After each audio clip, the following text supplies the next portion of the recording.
What's crack-a-lackin'?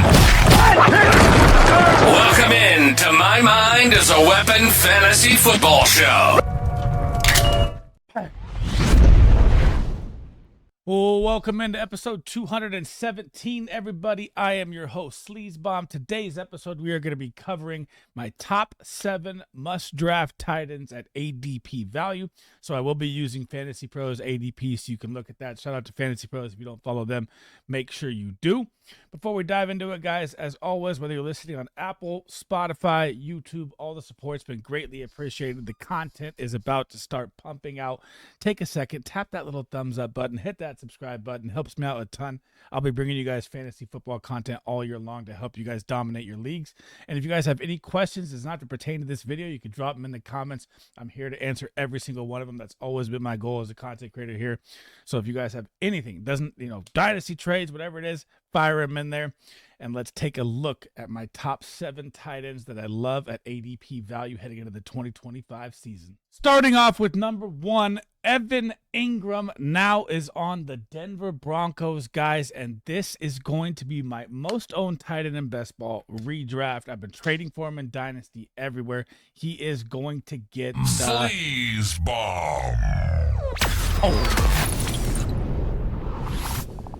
So we take a look back at last year. He missed 9 games with injuries with the Jags. So obviously his numbers are down, right? So 365 receiving yards, 47 receptions, 64 targets, only 1 receiving touchdown. Still put up 8 rushing yards at his age. That's nice to see a little end around here and there. You love the ticky-tack points. Finishes tight end 33, 9.9 points per game, 89.5 total. Production premium, negative 8.7. The Jags were in shambles all year long with injuries last year. Snap share was still in the top 15 at 72%. Target share 25.1% right there, guys. Volume is king in fantasy football. That is number 3. We're going to get to that in a second here. Routes ran 193. That was number 40th. And route participation around 70%, which is also top 15 there. Now, moving to the Denver Broncos. And I promise you this right now. He is going to lead the Denver Broncos in targets, playing the Joker role in the Sean Payton system. All you have to do is think back to his last Jimmy Graham he had. Jimmy Graham was an absolute monster in this role. This is Sean Payton's favorite thing. This is why they went out and got him. Now, your target competition, Courtland Sutton, yes, he'll get his looks. And then you have the wide receiver 2 and 3 is open for everyone. Pat Bryant, Marvin Mims, Vele, Troy Franklin, maybe the Oregon connection comes back. I'm not worried about any of those guys being that relevant in fantasy. It is going to be Courtland Sutton and Evan Engram the whole way. And Evan Engram, guys, is my dark horse tight end 1. And right now, at his value that you're getting him at is absolutely bonkers. So just look at the ADP right here that we're looking at, right? So when we're looking at Evan Engram here, he is going right now, currently, at pick 98 as tight end 8 off the board. He's been tight end 2 the year before he was hurt and tight end 5 before that with Jacksonville. This man is going to explode. He is a must draft, and my favorite tight end to draft at value this year is Evan Engram. Number 2 is going to be another one of my favorite values is TJ Hockenson. So he missed 7 games last year, and he's going off the board currently as the 5th tight end. So it looks like it's high ADP, but it's actually not. It's pick 80. If you're in a 12-man league, this is a 7th round tight end selection where you can build your roster amazing and grab a solid tight end 1 down the road here. But looking back at last year, coming off major injury, missed 7 games, right? He had 455 receiving yards, 41 receptions, 62 targets, did not find the end zone. That is going to change this year. Obviously, rushing yards were down coming off injury. You're not going to get a lot of rushing yards, in your 7th season or 6th season here. Finished as tight end 34, 8.7 points per game, 86.5 points on the season. Production premium was negative. Obviously, they were using him sparingly last year when he was out there. He never even cracked 80% snap share, which is normal for him his entire career. So when you're looking at that, throw that number aside for last year because it wasn't there. And then there you go. Snap share, 47%. Number 44. That's not TJ Hockenson numbers. Target share, 18.4. That will go up this year. That will be in the top 5 to 6. Routes ran 174. Again, injured there as well. Route participation obviously down as well, all because of injury. Now, what you have to look at here is you have J.J. McCarthy coming in as your quarterback. Justin Jefferson drawing the doubles. Jordan Addison, also a solid wide receiver 2. Ty Felton maybe wins the wide receiver 3 job, and TJ Hockenson is back healthy. But the key thing is you got a rookie quarterback pretty much in J.J. McCarthy in his second year. Obviously not a rookie, got injured last year, but rookie season, we'll call it. What do rookie quarterbacks like the most? Their security blanket. TJ Hockenson is going to be peppered beyond belief this season. His value is one of my favorite. And guys, he in the last 5 years, besides injury, so injured last year and injured in 2021, he's been a top 5 tight end all 3 years besides that. This is one of the best values you can get. Get him in the 7th round. Do not let him fall past. I guarantee you he's going to win people championships this year. Number 3, and this one's also crazy to me as well, David Njoku. So David Njoku, same kind of situation as TJ Hockenson last year, missed 6 games. He's currently being drafted right now in redraft, according to Fantasy Pros, at pick 111, the 10th tight end off the board, almost a round 10 pickup. And one of my favorite plays, if you do pick him up, I'll give you a little bonus here, is to get Harold Fannin Jr. later in the draft, so you have your tight end covered, because he's an athletic specimen that could be David Njoku 2.0. But we got to look back at 2024 here. He missed 6 games. 505 receiving yards, 64 receptions, 97 targets, 5 touchdowns, no rushing yards. Didn't get any end runs. Still tied in 11 on the season. Almost a top tight end, missing 6 games last year. But here's what you have to look at. 13.5 points per game. That is 4th in the NFL last year for the tight end position. Why is this man going off the board at tight end 11? Okay. So 148 points in the season. Production premium was negative. Snap share, top 15 at 76%. Target share, 22.8%. Number 5. Routes ran 326, number 18. Route participation, 67%, number 15. Now, you have the Cleveland Browns. You have Joe Flacco, Kenny Pickett, Shadur Sanders, Dylan Gabriel. Who knows who's going to be the starting quarterback, right? But that doesn't matter, because you are going to have Jerry Jeudy and Tillman out there as well, who I love Jerry Jeudy this year. If you see my videos, he's one of my favorite. But the Browns are going to be playing 80% of their games from behind. This is going to be pass-heavy offense, regardless of who is out there playing quarterback. And if David Njoku can stay healthy, one of the best deals you can get in fantasy football at the tight end position. Number 4, and the time is finally now. It is going to be Isaiah Likely. So last year, missed 2 games, right? Mark Andrews is always that scary tight end that can be injured, especially with his diabetes. If he gets hurt, it's also double the length of recovery time for him. But what we have to look at here heading into 2025 is amazing for Isaiah Likely. So DeAndre Hopkins across the way. Still Zay Flowers out there. Rashard Bateman locked up. Their 3 wide receivers are going to be very nice. Lamar Jackson is going to have a monster year. That's why he's my QB1. But Isaiah Likely, when we're looking at this. So last year, 477 yards, 42 receptions, 58 targets, 6 touchdowns, no rushing yards. Tight end 34, missing 2 games, 7.7 points per game, 123.5 production premium plus 5.5. That is how good this man when he is on the field. 60.5% snap share, top 29, target share 13.8. I expect all these to go up. Routes ran 247. Now I want to stop on routes ran 247 because he ran 228 of these routes from the slot. This man is not just a tight end. He can line up anywhere. He can line up in the slot, outside. He's an athletic specimen. As you saw by week 1 in that game versus the Chiefs, where he got robbed with the toe tap, missed it by an inch touchdown. But 52.8% route participation, I expect that to go up as well here too. But what you just got the update of from the Ravens coaching staff is they want this man to be an all-pro. You even heard Mark Andrews trade rumors before the season started. Could there be a way out for Mark Andrews looking into the season this year? Possibly a team will need a tight end, and they could want to get out from that. But if he goes anywhere, if Mark Andrews goes down, Isaiah Likely becomes a top 5 tight end instantly. This is one of my favorite plays this year. I was not in on Likely as much as other people were last year, although he finished tight end 16. I get all that.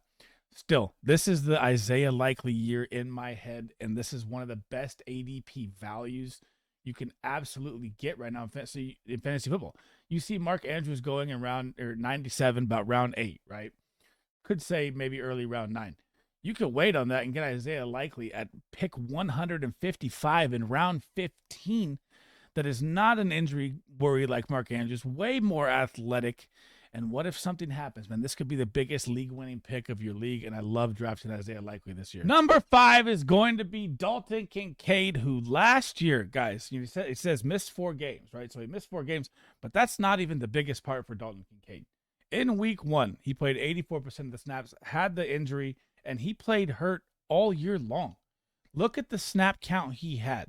So this is like what you have to notice looking at the season here. And at the bottom, it says 57.5% snap share. That's the average on the season, right? So game 1, he came out with 84, and then he never played over 80% snaps the rest of the season. He was playing 49, 34, 44, 24, 62, 42, 53 because he was playing injured. So all of these numbers I'm about to read off, these are hampered numbers that he was fighting through as the Bills were trying to make their Super Bowl push, right? So 448 yards, 44 receptions, 75 targets, 2 touchdowns, rushing yards, none. All these numbers are going to go up. Obviously, rushing yards, none. He had major injuries dealing with all year long. Finished just tied in 30. That's an aberration. 7.8 points per game, 100.8 on the season. Production premium negative 19.2 because he's out there just limping around. Snap share 57.5%, target share 20.2. You still got to like that. That's still top 10. Routes ran 255. That will go up. Number 27. Route participation 63%. I expect Dawson Knox to be faded out more this year with the wide receiver weapons they brought in as well. So I have Keon Coleman as the breakout guy. If you see my videos, I know that if you guys been a subscriber or been back to my channel, he's my guy for their wide receiver core. Dalton Kincaid may lead the Bills in targets this year. This is like my Evan Engram play here with Dalton Kincaid. And where you're getting Dalton Kincaid in the draft right now is bonkers. He's going at pick 130. That is round 13 you can get your tight end at. And that's the insane value. Like when I'm looking at Colston Loveland going ahead of him, it doesn't make any sense to me. This man was injured. He was a specimen out of Utah. Absolutely loved him. I think he's going to turn a ton of heads this year and is one of my favorite values. The only kind of worrisome thing I have, and you do have James Cook, with this contract situation going on and holding out and showing up to camp. Updates are all over the place. The only thing that kind of worries me about his usage is the Bills are favored in every game.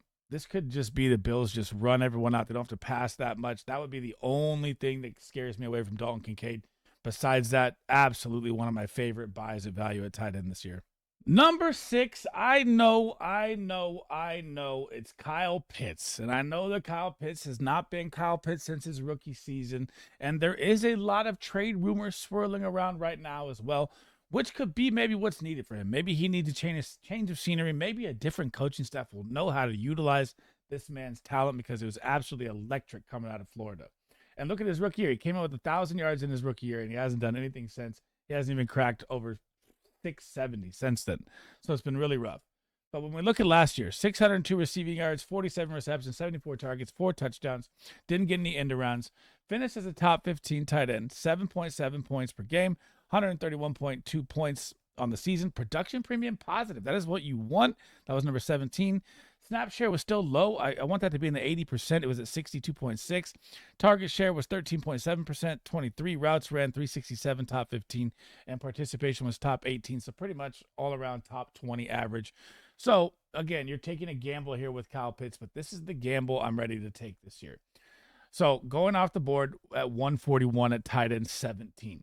So pretty much a 12th round pickup at tight end you could get. Now, this is assuming he's not traded, right? Even if he's traded, I'll still like the value because maybe it'll be a new look like we talked about earlier. But what we have to look at is when Michael Penix came in last year, Kyle Pitts was playing limited snaps and had his best game, 16.4 points, 5 targets, 4 receptions, 44 yards, and a touchdown.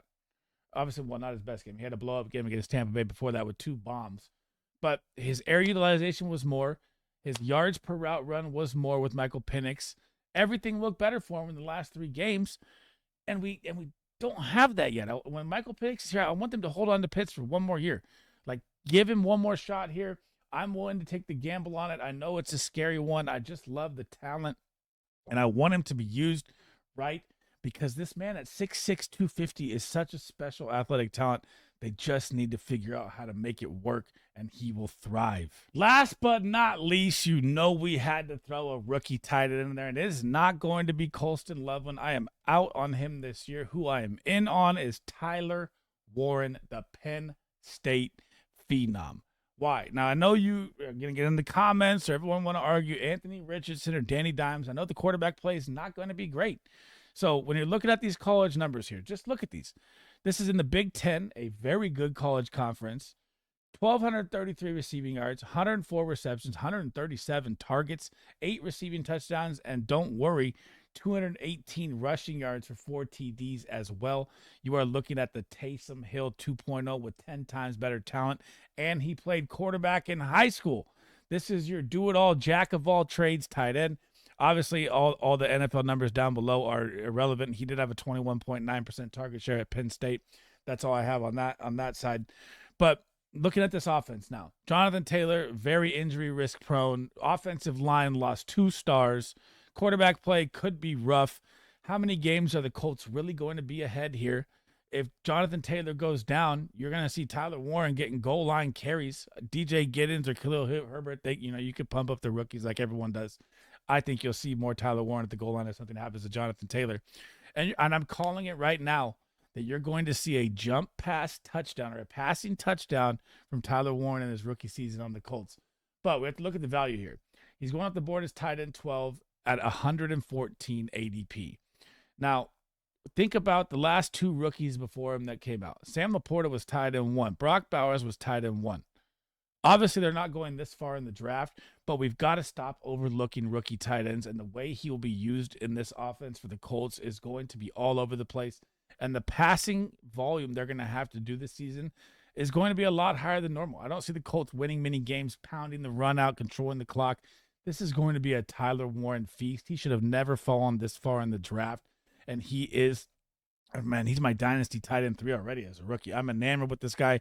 He's my best ball target, redraft, everything. I cannot stop drafting Tyler Warren, and neither should you. Hey. Thanks for rocking with me today, guys. That is the end of the episode. That is my top 7 must-have tight ends at value. As always, before we head out, guys, make sure you tap that thumbs up, hit that subscription button. Helps me out a ton. Turn that bell on. I will even be live tonight doing some Drafters Fantasy Sports Best Ball drafts. And if you guys have not checked out what we have released yet, so Big Draft Energy, co-host of my show, shout out to him. His link is in the description. Make sure you smash a sub to him. He'll be live before me as well tonight doing a draft of his own. But our premium Discord, The Guys, is up, where we cover every single thing Dynasty you guys need. We almost have 100 members in there already. You got the support you guys have shown is absolutely amazing. And my next video, guys, will be dropping tomorrow. I have not decided what I want to do yet, Dynasty Rankings or not. I dropped my old Dynasty Rankings before the rookies were drafted. I'm doing so many things, but I will get a video out tomorrow. I do not know what it's going to be yet. Might switch it up and do something different, but we'll see what it is. Thank you guys for listening. You guys are always amazing. Sleezbomb out. I'll catch you guys in the next one, man.